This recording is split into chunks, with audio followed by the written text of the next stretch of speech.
départ, je crois, de Marie-Josée, non, il n'a pas été sifflé. Donc Marie-Josée Pérez qui est bien partie. Avec une Mélodée également très précoce. Allez Marie-Jo, il faut revenir, attention à la ligne. J'ai l'impression qu'elle est près de la ligne, à la dernière ligne droite avec Marie-Josée qui est en retard sur Mélodée. Marie-Josée qui est en train de faire son départ maintenant. Marie-Josée qui est en train de passer. Marie-Josée qui va devenir championne olympique du 200. Oui, Marie-Josée Pérez, 22 secondes 13 centièmes. Marie-Josée Pérez, championne olympique du 200. C'est la folie.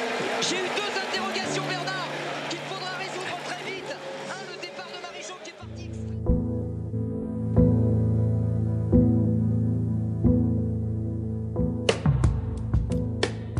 30 ans avant Marie-Josée Pérec, la gazelle noire de l'athlétisme français, c'était elle. Marlène Canguiot a été la première femme noire en équipe de France, mais aussi la première femme guadeloupéenne à participer aux Jeux Olympiques.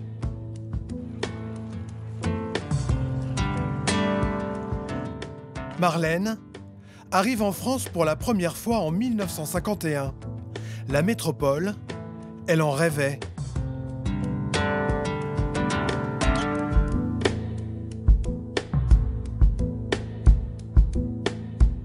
À 17 ans, je découvre l'athlétisme et puis, comme on dit, j'aime ça.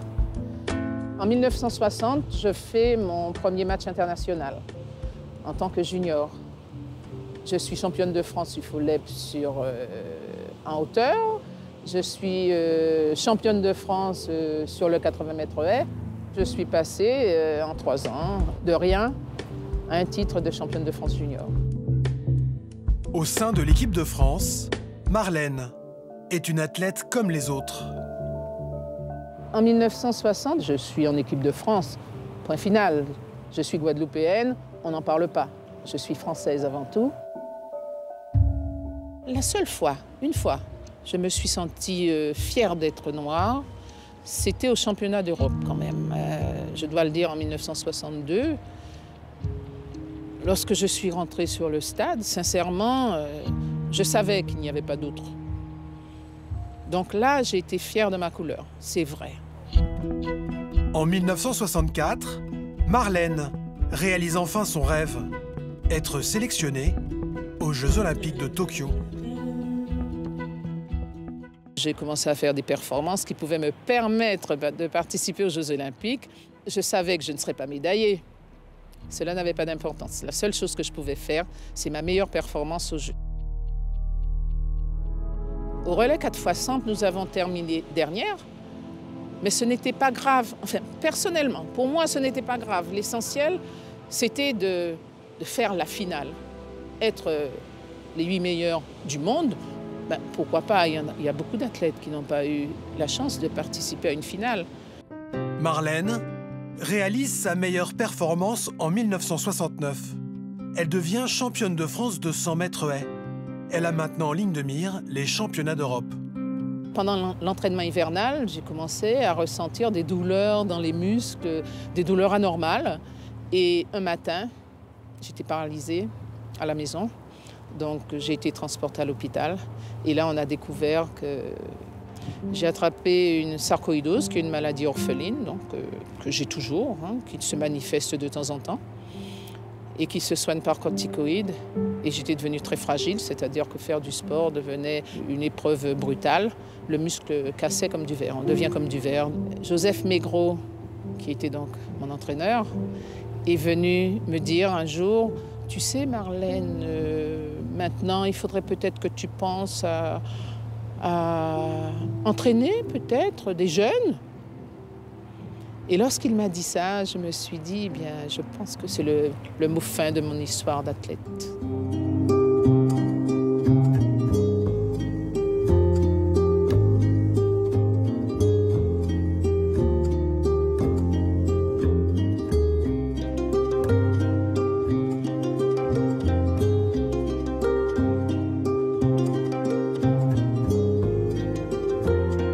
Aujourd'hui, Marlène vit à Sainte-Rose, en Guadeloupe. De ses années de sport à haut niveau, il reste des trophées et un album souvenir. Merci. Ça, c'est la photo de... Les Europes. Europe. J'aime bien le départ. Hein. Le bras droit est trop en arrière, je sais. Ah oui, la photo de l'équipe. Avoir sa photo sur la première page de l'équipe, peu d'athlètes peuvent le dire. Varsovie, j'ai fait seconde ici. À cette époque, là, où ma mère est née ici quand même si on est en Guadeloupe, tout n'était pas facile, tout le monde n'était pas riche, et il y avait quand même de grandes difficultés qui ont obligé ma mère à sortir ses tripes ou à aller à l'école. J'aime bien cette petite histoire où ma mère, elle aurait pu prendre le bus, on lui donnait l'argent pour prendre le bus pour aller à l'école et qu'elle préférait courir. Et elle a dû faire certains sacrifices qui ont emmené, et ça c'est dans sa culture. Après des années à pousser son corps dans ses derniers retranchements, Marlène pense désormais à son bien-être intérieur. Je ne méditais pas, malheureusement, lorsque je faisais du sport. Mais je pense que si les athlètes actuellement savaient le faire, ils iraient beaucoup plus loin parce qu'on va rechercher tout ce que l'on a en dedans. Je vois la force qui émane de moi chaque fois que je viens faire un petit tour dans cet endroit. Toucher les fruits, toucher les branches. La vie, en fait, c'est ça, c'est la vie. Et on sent qu'on est branché, il me semble, terre-univers. Et c'est pour ça que je viens ici, pendant quelques minutes, régulièrement, pour méditer.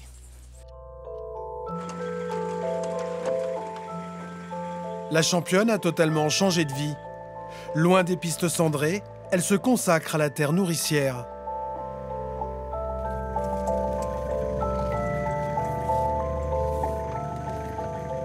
La voilà, ma parcelle. C'est celle-là. Regarde, Célus, regarde la longueur. Regarde, regarde, ce sont des cannes qui vont faire au moins, qui font déjà 1 mètre, 2 mètres, 3 mètres, qui vont faire au moins 4 mètres. Lorsque je regarde ma canne, je suis fière. Je suis fière de là. Depuis que Marlène Canguio a raccroché ses pointes, d'autres générations d'Antillaises ont pris le relais. Je pense que les Antillais ne connaissent pas le passé de Marlène Canguio, puisque une athlète faisant des haies comme moi, que j'ai rencontrée lors d'une émission radio, lorsqu'on lui a dit, voilà Marlène Canguio, recordman de France encore, toujours, du 80 mètres haies, la connaissiez-vous? Elle a simplement répondu, non. En avez-vous entendu parler? Non. Alors, tout simplement. Cela ne m'a pas rendue triste, mais moi, à mon époque, on savait qui était avant. C'est-à-dire qu'on avait des références. En 2010, la ville de Pointe-à-Pitre rend enfin hommage à la première femme guadeloupéenne ayant participé aux Jeux. On donne son nom à une promenade face à la mer. Ce parcours porte le nom de quelqu'un, je crois. Ah non, non, non, non, non, d'une sportive. Ah ben ça, je sais pas. Ah, eh bien, il porte le nom de Marlène Canguio. Ah bon? Le parcours sportif Marlène Canguio. C'est bizarre, moi et tous mes amis, on l'appelle le parcours de l'Oricis. Ah, mais il portait un nom, en principe. Ah, ben. Je ne suis pas déçue que l'on ne sache pas le nom de Marlène Canguio. Ce qui est important, c'est de les voir dessus. Et un jour, ils sauront. Ils sauront. Mais ce qui est surtout important, c'est que je ne suis pas morte. Et on parle de moi.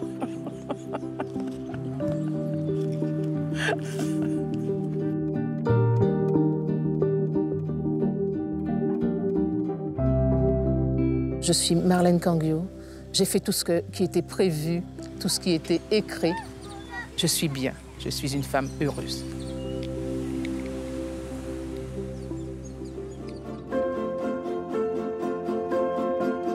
On ne peut pas parler d'athlétisme antillais sans parler du Creps Antilles-Guyane.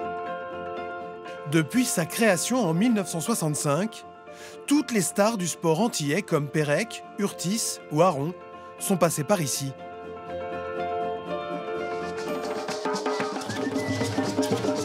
Et l'âme du Creps, c'est lui. En Guadeloupe, tout le monde connaît Antoine Chérubin, et Antoine Chérubin, connaît tout le monde. Aïe, aïe, aïe. Ça, c'est la référence, ça. Ça va bien, toi. Maestro, là, ça y est. Maestro. Ça va.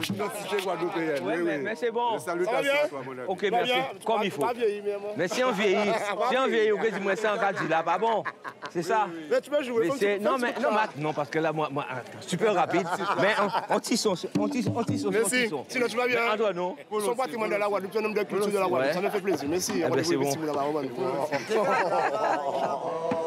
Avion arrivé. Avion arrivé. Ça va? Avion arrivé.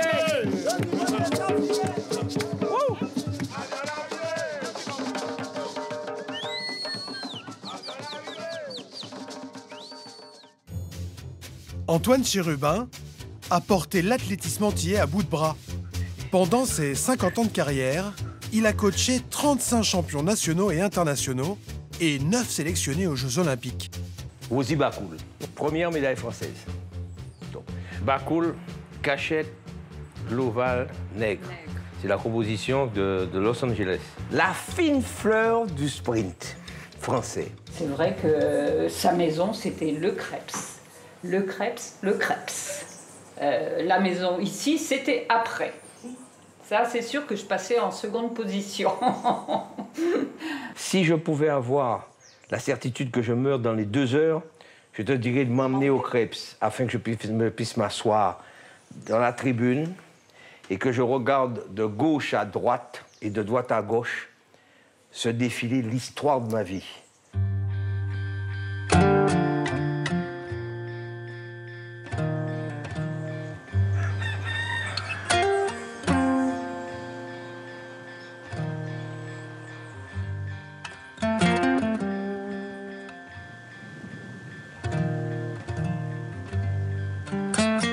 Même à la retraite, il garde un œil sur ces athlètes du Creps. Bon. Vous portez à l'échauffement, les cops. Pop, pop. Die, die. Die, die, die. Die, die, die. Ah. Comme ceci, j'ai une vision de tout. Bam.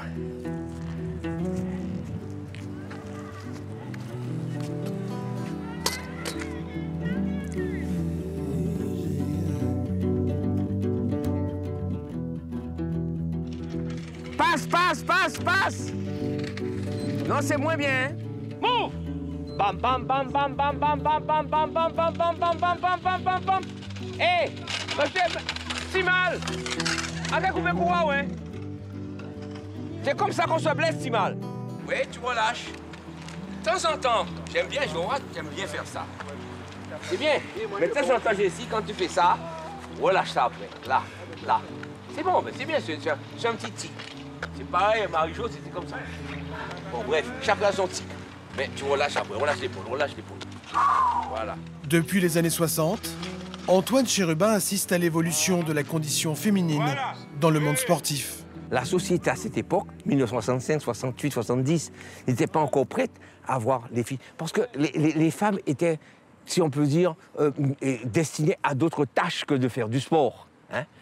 Ça nourrit pas son homme qu'on disait, et ça fait pas sérieux de faire du sport, il faut laisser ça pour les hommes. Non. Et quand je vois le cheminement de la progression, de la libération de la femme, alors je dis que je suis un homme heureux parce que j'ai vu les premières rebelles, comme on dit, les Walkyries, hein, aussi bien martiniquaises que guadeloupéennes, progressivement gagner du terrain et dire aux hommes, eh bien, nous existons.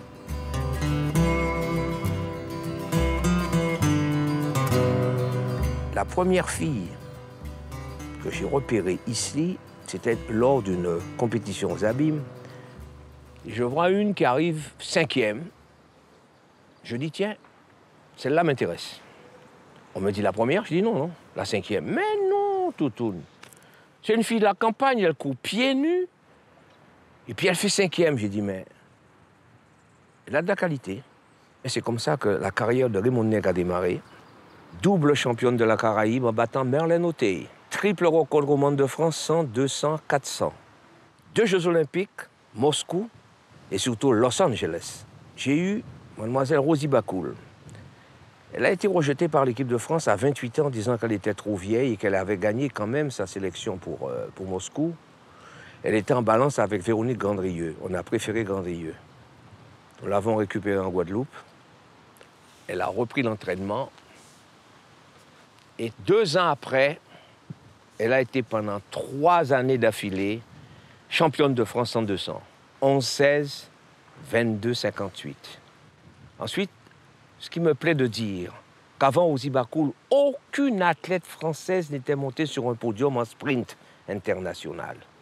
Eh bien, elle l'a fait. Elle l'a fait au couloir 1 au championnat d'Europe à Athènes. Couloir 1, 11-24. Et 2 jours après, nous récidivons au couloir 1 toujours avec Billy, Casier, Bacoul, Gachette. C'est un souvenir très fort parce que sous la pluie, nous terminons 3e médaille de bronze, 2e médaille donnée à la Fédération française par 2 jeunes filles entraînées en Guadeloupe. Son secret, Antoine Chérubin, il lui vient de la musique. Voilà. Une gamme prépare à l'exécution du geste. J'accorde une attention particulière aux gammes. Regardez un grand pianiste, un grand violoniste, un grand saxophoniste. Ils répètent des gammes que je sache. Duke Ellington, tous ces grands, ils sont toujours sur leur instrument. Pourquoi les athlètes ne répètent pas leur gamme tout le temps?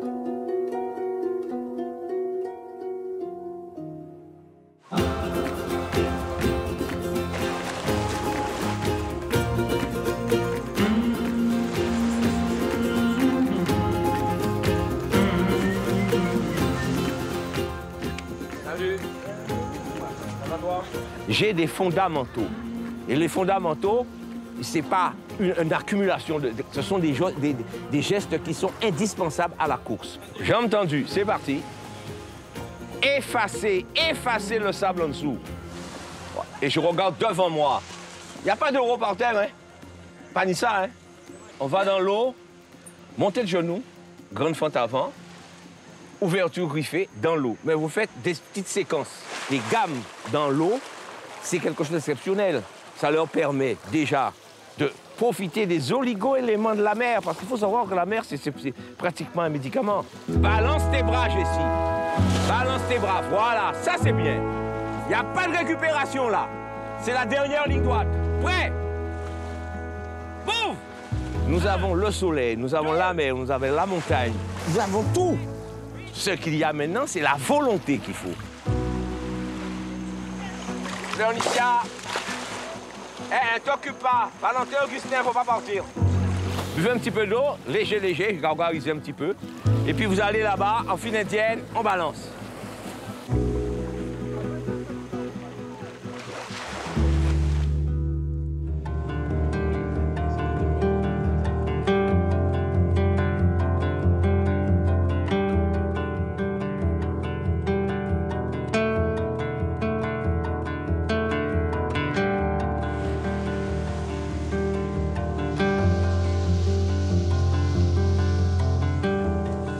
Rosémée Bacoul, c'est l'histoire d'une revanche. Entraînée par Antoine Chérubin, c'est elle qui gagne la première médaille féminine en sprint pour la France. Et pourtant, en 1978, à l'âge de 26 ans, l'athlète n'a aucun palmarès et elle est sur le point de tout abandonner.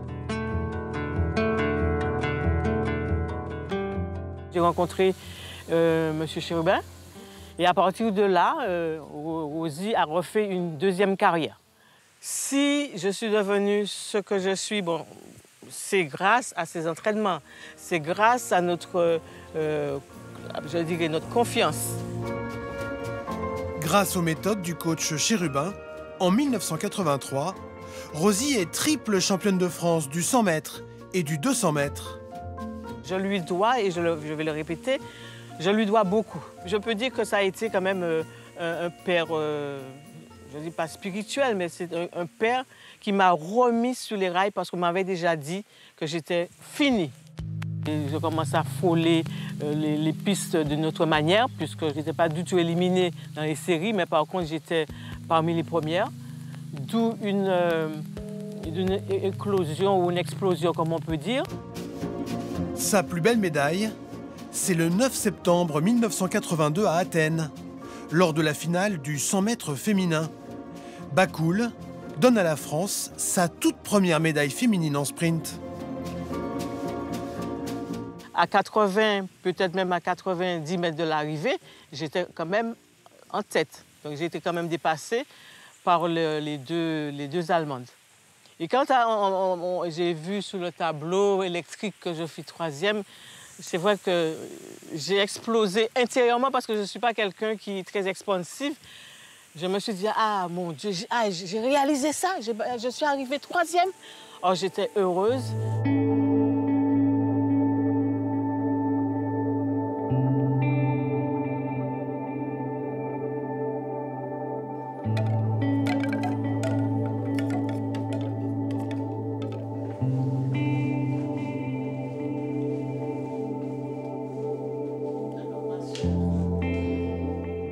À la médaille de bronze au championnat d'Europe, on me disait que je suis j'étais un peu triste, c'était pas triste, mais... Tu étais loin, ce jour-là, tu étais toute seule et tu n'avais pas ta famille autour de toi. Bon, tu te voyais que des...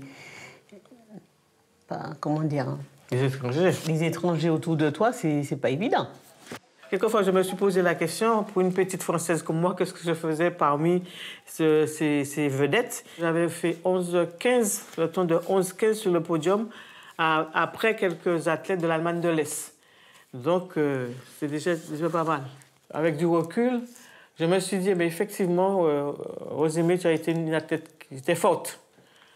Très, très forte, parce que être sur le 3e podium, surtout en rapport avec ces athlètes de l'Allemagne de l'Est, eh bien là, avec du recul, je me suis dit, mais faut pas t'es fort.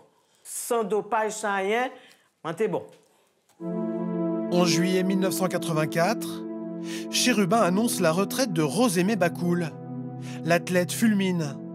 Et lors d'une interview dans le journal L'Équipe, elle accuse son coach de l'avoir mise au placard prématurément.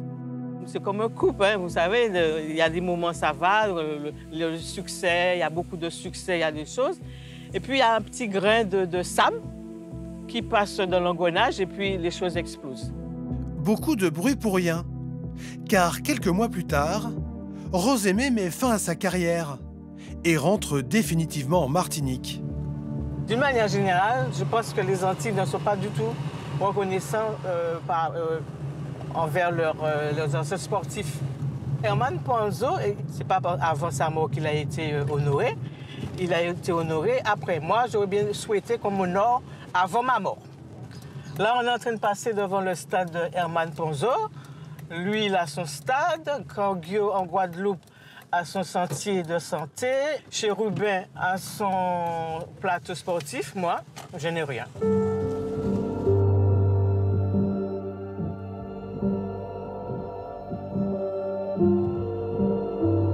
On a été quand même médaillé de bronze au championnat d'Europe. On a été pratiquement finaliste aux Jeux olympiques pour le relais, donc j'avais quand même de l'expérience. Aujourd'hui, professeur d'EPS à la retraite, Rosémée ressent de l'amertume. Quand on est athlète et nous résidons aux Antilles, bon, nous sommes pratiquement oubliés, on ne sait plus si ces athlètes-là existent. Tout le monde sait d'une manière générale, connaissent ma carrière, savent qui je suis, mais on ne me sollicite pas. Mais tant pis, hein, je continue ma vie. Malgré ses déceptions, l'ancienne sportive consacre quelques heures par semaine à de jeunes athlètes de Rivière-Salée. Grandis-toi, grandis-toi. Ne t'assieds pas, tu t'assieds.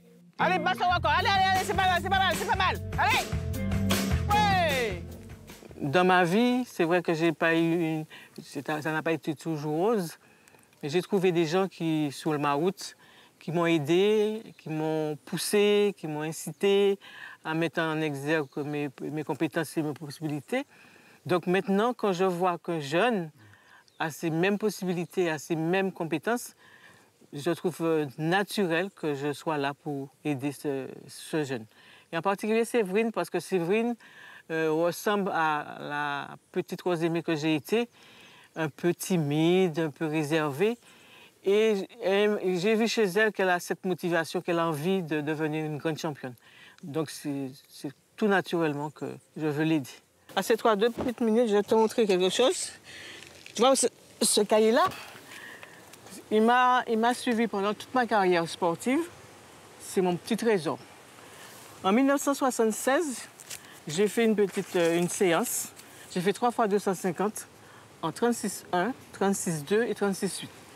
J'aimerais justement que ce soir, tu me fasses cette séance et que tu battes mes records. Tirez derrière, plus vers l'arrière, plus vers l'arrière. Pas ça souffler. Rythme, allez. Je n'ai pas de secret. Je disais que quelquefois, je pioche dans mon cahier, mais mes séances d'entraînement, même avec Séverine, c'est avec le nez, avec l'intuition. L'intuition. Jusqu'à moi. Pas ça souffler.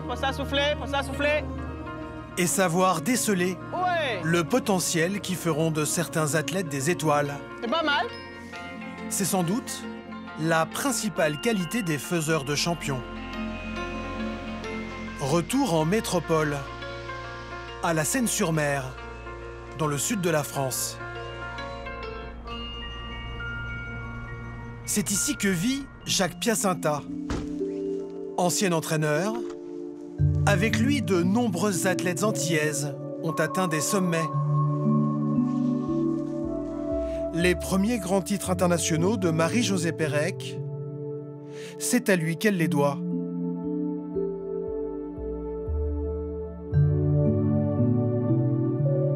Marie-Jo, elle avait vraiment l'intelligence des gestes. Je me souviens, j'avais été en footing, j'avais trouvé un exercice, je l'ai démontré à Marie-Jo, elle l'a fait immédiatement. Et un de ses camarades, qui était pourtant le meilleur Français à l'époque sur le 100 mètres plat, eh ben, il a mis 3 mois avant d'y arriver. Donc Marie-Jo, elle pigeait les choses, elle sentait les choses.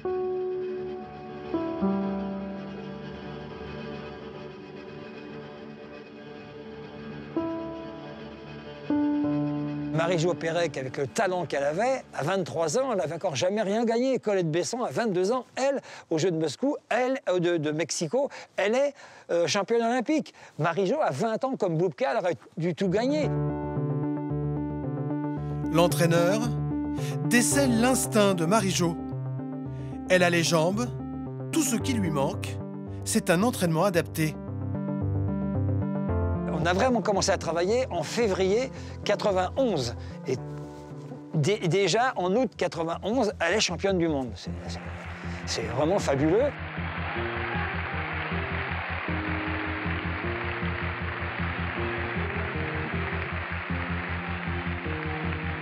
Je crois que je lui ai appris qu'on pouvait naître athlète de haut niveau comme elle, mais qu'on ne naissait pas champion olympique. Ça veut dire qu'il fallait quand même travailler parce qu'au départ, elles font toutes un 80, elles ont toutes des grandes jambes. Et il faut s'imposer à elles. C'est pas un examen, les Jeux olympiques, c'est un concours. La veille de la finale du 400 mètres aux Jeux olympiques de Barcelone en 92, Marie-Josée Pérec est tendue. Le jour de repos qu'il y a eu entre la demi-finale et la finale, on a été sur le terrain d'échauffement au stade olympique. On y allait pour courir pieds nus tous les deux sur la pelouse. Et qu'est-ce qu'on a vu? Les 7 autres finalistes pointent au pied, les coachs chrono à la main qui s'entraînaient comme des bêtes. Marie-Jo me dit, mais il faut qu'on s'entraîne, il faut qu'on... Je dis, non, on fait ça à la française. Pieds nus, on a fait notre footing tranquille. Pour monter sur la plus haute marche du podium, Pérec doit courir plus vite que sa rivale, Olga Brizgina. Je lui ai dit, attention, quand tu seras à 100 mètres de l'arrivée, que tu vas débouler après 300 mètres de course, elle sera là. Et c'est ce qui s'est passé. Donc j'ai essayé de la préparer à ça. Et j'ai essayé aussi de lui tenir un discours, pas du genre « fais-toi plaisir », ce qu'il y a maintenant. Là. Non, pas « fais-toi plaisir ». Je lui ai dit, la fille, elle est été championne olympique. Toi, tu ne l'as jamais été. Tu as plus envie qu'elle. J'en suis persuadé. Mais ça va être au couteau. Ça va faire mal partout. Mais elle aura mal autant que toi. Jusqu'à l'arrivée, méfie-toi. Même si tu la sens pas dans le champ visuel, casse le bus sur la ligne.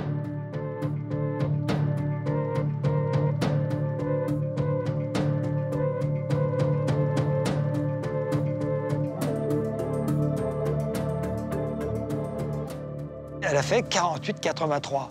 Ce temps-là, elle ne l'a battu que 4 ans après, aux Jeux Olympiques d'Atlanta.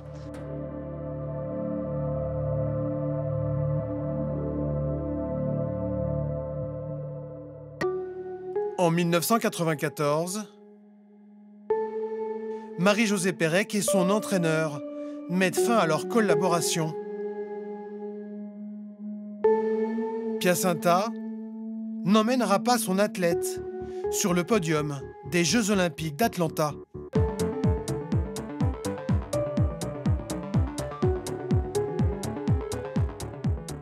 Au JO de 96, Pérec devient la première coureuse de l'histoire à conserver son titre olympique sur 400 mètres.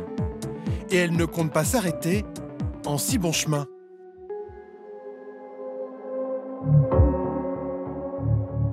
Qui veut laisser une trace, qui veut marquer l'histoire, ben faut qu'il fasse des choses qui n'ont pas été faites. Ben voilà, moi j'ai fait des choses qui n'ont pas été faites. Représentant la France, Marie-Josée Pérec. À l'échauffement, juste avant la finale, il y avait des nanas qui se foutaient de moi parce qu'en fait moi j'avais pas un départ terrible.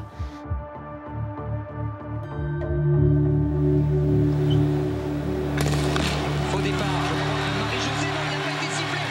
Marie-Josée Pérec qui est bien partie. Avec Vermenoté également superbement en fréquence. Allez Marie-Jo, il faut revenir, attention à la ligne. J'ai l'impression qu'elle est près de la ligne, à la dernière ligne droite avec Marie-Josée qui est en retard sur Vermenoté. J'ai une tête, mais je suis déterminée. Je sais pas ce que je vais tuer à l'arrivée, mais j'ai l'impression que je vais tuer quelque chose, quoi. Ou alors j'ai vu un démon, ou j'ai vu un diable, enfin j'ai vu quelque chose, quoi. Et ma tête, elle fait savoir qu'elle a vu un truc, quoi. Marie-Josée qui est en retard sur Vermenoté. Marie-Josée qui est en train de faire son départ maintenant. Marie-Josée qui est en train de passer. Les placements, les bras, le bassin, les jambes, le tracté, tout ce que j'ai répété pendant des années, je sais pas ce jour-là, en fait ça s'est mis en place. J'ai l'impression que je marche sur la pointe des pieds, quoi. J'ai une sensation, mais j'ai jamais eu ça. J'ai envie de dire que j'étais en train de courir sur l'eau, quoi. Je suis légère, je vais décoller, enfin. Et je pense que dans la vie, on en a rarement des moments comme ça. Marie-Josée qui va devenir championne olympique de 200. Oui, Marie-Josée Pérec, 22 secondes 13 centièmes. Marie-Josée Pérec, championne olympique du 200.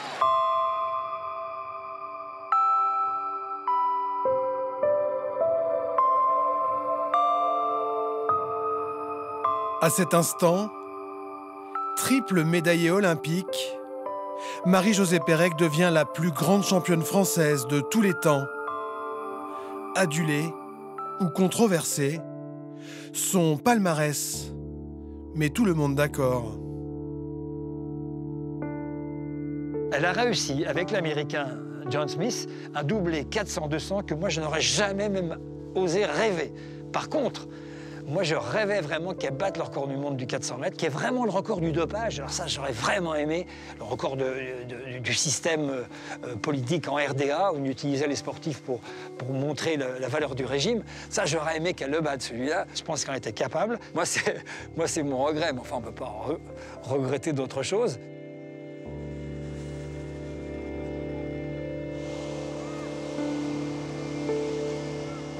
Je reprends à mon compte cette phrase de Nourouyev, le danseur, pour parler de Sylvie Guilhem, la danseuse étoile, disait « Dieu a dû en rater beaucoup d'autres avant d'en réussir une comme celle-là ». Je pense que ça s'attribue vraiment très bien à Marie-Jo.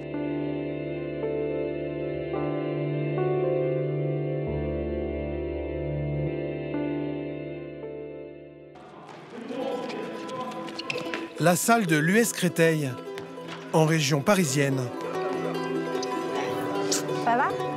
Ici, travaille l'une des anciennes stars de l'athlétisme français, Patricia Girard. Ses premiers pas dans le sport, elle les a fait à Créteil dans l'équipe de hand. C'était il y a 20 ans. Patricia, la fierté du club. Et Toumino, je l'avais vu courir à Barcelone en 92 avec le relais, 4x100, vous avez fait 4e. À Atlanta, j'y étais pas, mais j'étais devant ma télé. Donc ouais, moi je suis presque de la même génération que Patricia. Donc j'ai suivi ça, j'étais admiratif. Les titres mondiaux en salle et d'Europe, C'est quelque chose, je me souviens comme si c'était hier. Et bien par contre, quand je suis arrivé au club, je ne savais pas qu'il y avait Patricia. Je l'ai appris en arrivant. Je n'ai pas dit que j'étais fan, mais elle a dû le comprendre quand même. Je pense qu'elle l'a compris. Patricia raccroche les pointes en 2003. Riche d'un palmarès exceptionnel. Adolescente, l'athlétisme n'était pourtant pas son premier choix. J'aimais pas forcément l'athlétisme au début. C'est vrai que le hand me manquait et je trouvais que c'était un sport beau, l'athlétisme, tellement difficile qu'il laissait des traces. Après, très vite, j'ai progressé. Je me suis entraînée avec monsieur Jacques Piacenta, qui a été mon formateur dans les débuts et qui m'a fait découvrir cette discipline qui a été ma discipline pendant toute ma carrière, le 100 mètres haies. Patricia Girard va survoler sa discipline avec 20 titres de championne de France. Double championne d'Europe en salle, ce sont les Jeux Olympiques d'Atlanta 96 qui vont la consacrer aux yeux du monde. Et à côté de Freeman, c'est pas tout. Patricia Girard, 28 ans, qui a réalisé une demi-finale d'exception tout à l'heure. Ah oui, à 3 centièmes du record de France de Monique Touré. J'avais un rêve, c'était de courir à nouveau aux côtés d'une jeune fille que j'admirais beaucoup, c'est Gail Divers. Elle est arrivée donc dans les startings, la championne olympique du 100 mètres, Gail Divers. Va-t-elle être la première dans ces Jeux olympiques d'Atlanta à réussir le doublé? Elle va partir un peu en aveugle quand même au couloir numéro 8, alors que Patricia est vraiment bien placée entre Freeman et Enquist. Elle ne peut pas espérer un meilleur placement. Je sais que personne ne peut mieux faire que moi au départ, donc il fallait que je le répète ce jour-là. Elle va essayer de partir dans le coup de feu. Tête haute pour se relever plus vite. Elle est bien partie! Elle est très bien partie, Patricia, elle a refait le coup de la demi-finale! Première haie, je suis devant. Deuxième haie, je suis devant. Troisième haie, je suis encore devant. Quatrième haie, je me dis, voilà, qu'est-ce qui m'arrive, je suis encore devant. À la cinquième haie, bien évidemment, il y a les grandes spécialistes et toutes celles qui ont couru plus vite qui reviennent à mon niveau. Elle est toujours en tête pour l'instant, alors que Michel Freeman est là! Elle est partout! À ce moment de la course, je me dis, ah non, là, mes cocottes, là, aujourd'hui, vous n'allez pas me passer comme ça. Je vais me battre. À la 10e haie, il y a la Suédoise Ludmila Enquist qui revient juste sur la dernière pour me coiffer. Elle est toujours en tête pour l'instant, alors que Michel Freeman est là. Elle est partout. Allez. Patricia qui tient toujours le bronze. Patricia, ouais. Patricia, médaille de bronze. Allez, vite, on attend les résultats. Patricia qui attend bien sûr le verdict également. Maryse Evangépier qui était à un moment donné dans mon axe et qui m'appelait, qui me disait « Patou, c'est toi qui es médaillée, c'est toi qui es médaillée de bronze, t'as battu Gail Divers. » Elle est troisième, Patricia, en 12,65. Écoutez, je le pense, puisque Gail Divers était au 8. Il n'y a pas de problème. Vous êtes sûr? Ah oui, j'en suis certain. Patricia Girard est médaille de bronze. C'est fabuleux ce qui arrive à Patricia Girard. C'est fabuleux, vraiment. Et là, juste à côté, je passe à côté de Gail Divers, j'ai fait « Oups !» Et puis elle m'a jeté un regard. Au coude à coude avec Gail Divers. 12,66 pour Divers, 12,65 pour Patou. C'est quand même la plus extraordinaire médaille dont on pouvait rêver. Hein. Patricia Girard connaîtra une fin de carrière en apothéose avec le titre de championne du monde du 4 x 100 mètres à Paris en 2003.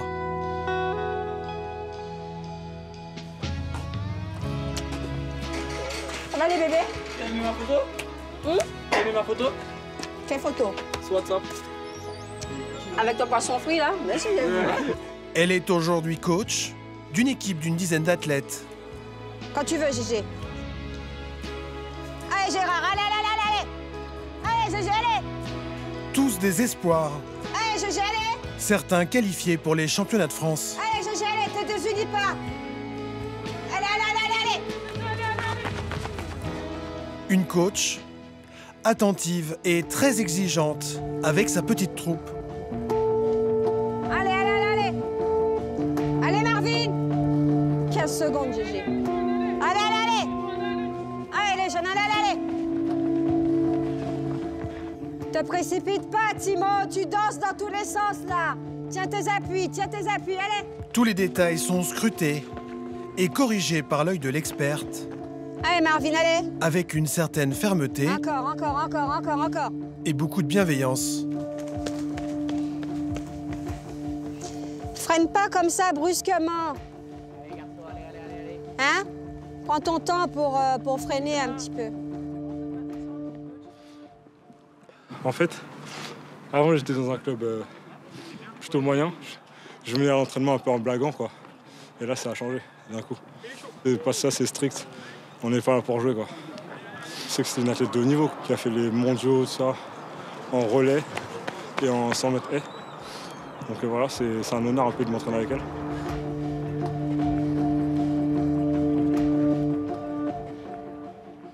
Hop! Ouais. Allez, on envoie. J'étais en retard. Je suis passée par là. C'était à mon tour d'être attentive, sérieuse et puis d'écouter ce que mon coach me demandait. Et là, aujourd'hui, c'est à leur tour. Mais je sais que je tombe sur des jeunes qui aiment bien travailler. Donc, c'est des bosseurs. Ils sont gentils en plus. Allez les jeunes, on y va! La transmission du savoir, comme une seconde vie. Très bien. Aujourd'hui, Patricia vit l'athlétisme avec plaisir et passion. Et d'après elle, presque plus que lorsqu'elle courait.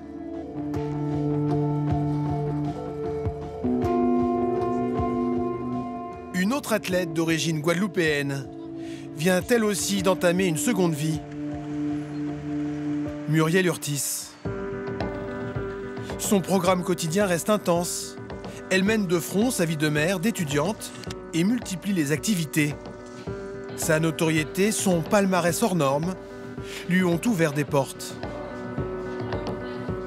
Aujourd'hui, elle a été conviée à un shooting photo.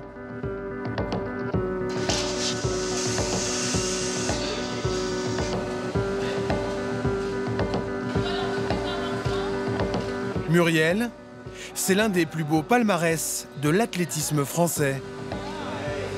T'es magnifique, vraiment. Et pourtant, toujours modeste, elle est presque surprise que l'on puisse la solliciter. Ça me fait plaisir qu'on puisse encore m'appeler sur des événements pour faire des séances de photos. C'est sympa, c'est à chaque fois des rencontres agréables, des moments assez plaisants. Donc j'en profite encore un petit peu.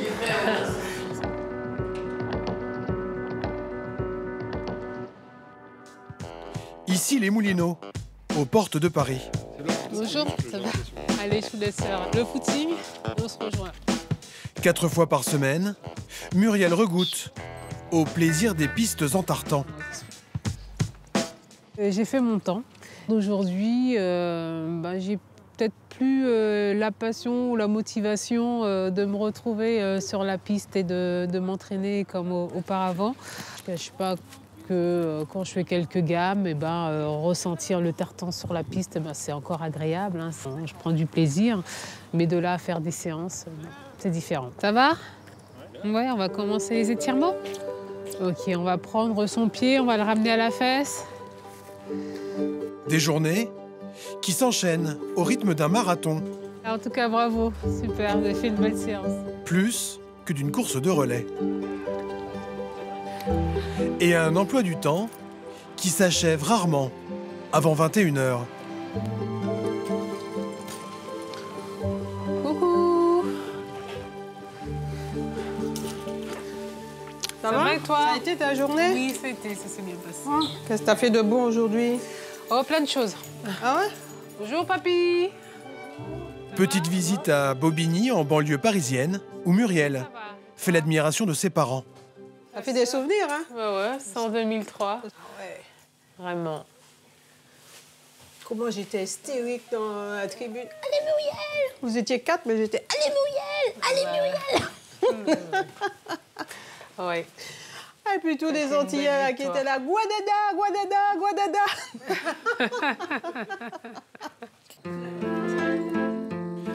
D'un naturel plutôt timide et réservé, c'est en cours d'éducation physique au collège à Bobigny que Muriel va se faire remarquer.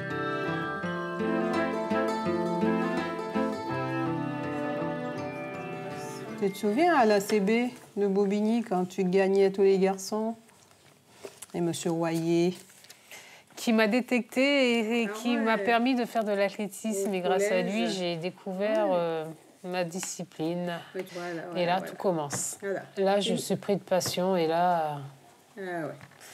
Et là, je veux courir et remporter des médailles. Muriel, comme toute une génération, a fait partie du groupe de Jacques Piacenza. L'esprit d'équipe, la solidarité, des valeurs qui vont la propulser vers les sommets lors des championnats du monde à Paris en 2003. Voilà, c'est parti, Patricia Girard pour l'équipe de France. Patricia qui va aller chercher Muriel Urtis. Elle est partie comme une folle, Patricia. Patricia part, prend le premier témoin. Donc je la vois partir comme à son habitude, hein, vraiment un boulet de canon. Je la vois courir avec ses petites jambes très véloces hein, sur son parcours dans le virage. Et je vois qu'elle se rapproche, donc moi je me concentre sur ma marque et là je pars. Allez, attention, voilà, c'est assuré, c'est passé. Muriel Urtis dans la ligne opposée contre les États-Unis avec Kirsty Gaines. Une fois que j'ai pris le témoin, j'ai donné tout le jus que j'avais. J'avais réussi à réduire ce décalage. Et puis Sylviane, qui fait aussi un très bon virage pour aller donner le témoin à Christine.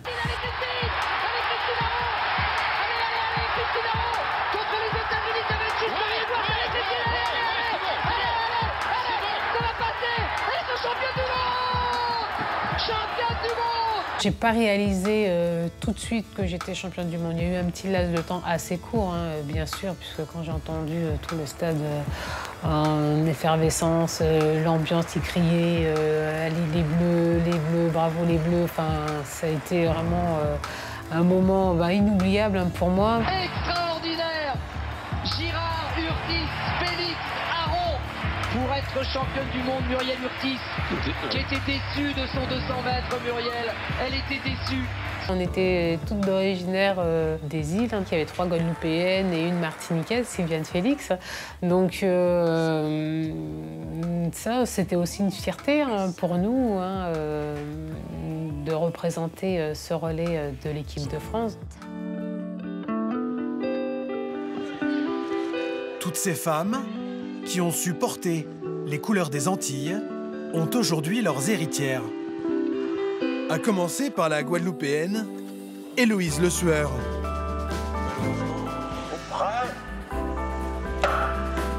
À 26 ans, Héloïse est championne du monde de saut en longueur, un titre qu'elle a obtenu en 2014 alors qu'elle n'y croyait pas.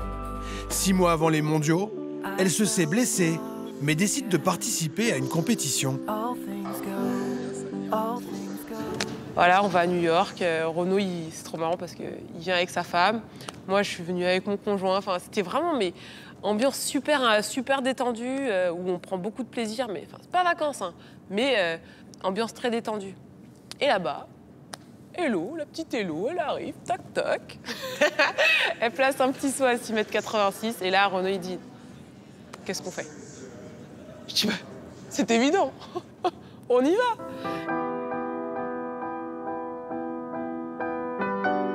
Rassurée par ce meeting, elle décide de s'aligner au championnat du monde en salle de Sopot, en Pologne.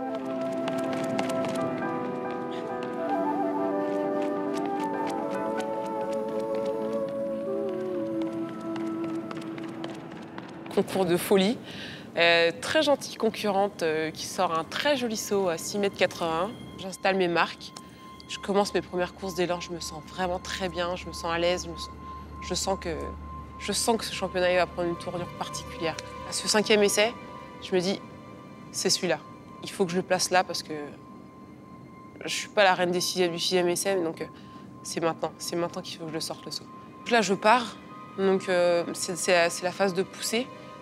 Et donc j'arrive à ma marque qui est située à la 6e foulée. Je sais que j'arrive pile dessus, donc si j'arrive pile dessus, si je fais ce qu'il faut derrière, il n'y a aucune raison que je morde et que le saut ne sorte pas. Donc je suis concentrée, je me dis ok là c'est bon. Si mon pied il est là, je sais ce que j'ai à faire après.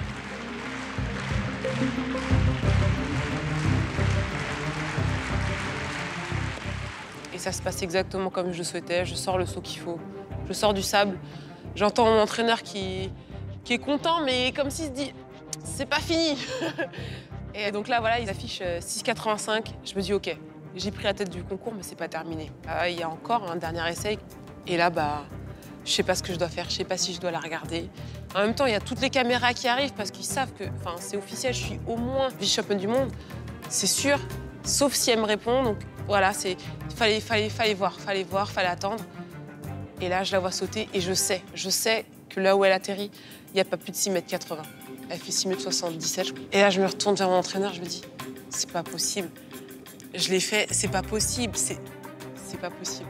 Et il me donne mon drapeau, c'est mon drapeau, ça y est, je suis championne du monde en salle. Les larmes, beaucoup de larmes, que des larmes. Mais ouais, c'était beaucoup de surprises, beaucoup d'émotions. Ce sont quand même des moments que très peu de personnes ont la chance de vivre. Chanter la Marseillaise, chanter pour la France, c'est juste magnifique, c'est beau. C'est beau de représenter la France, c'est beau de représenter son pays, c'est beau de représenter les Antilles.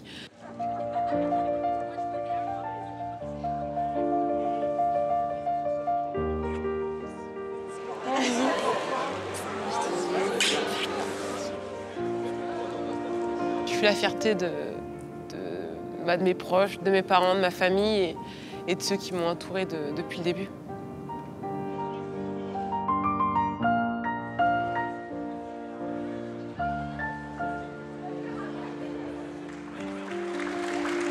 Je ne sais pas si je suis héritière du patrimoine antillais, mais en tout cas, j'aspire à l'être. J'espère sincèrement faire partie de ces personnalités qui marquent les Antilles et qui, en tout cas, leur permettent simplement d'avoir un rayonnement encore plus important. Mais en tout cas, je sais surtout que les Antilles ont une importance très, très particulière pour moi. Et, sans quoi je ne serais pas là. Ma mère, mon père sont antillais, donc voilà. Me voilà.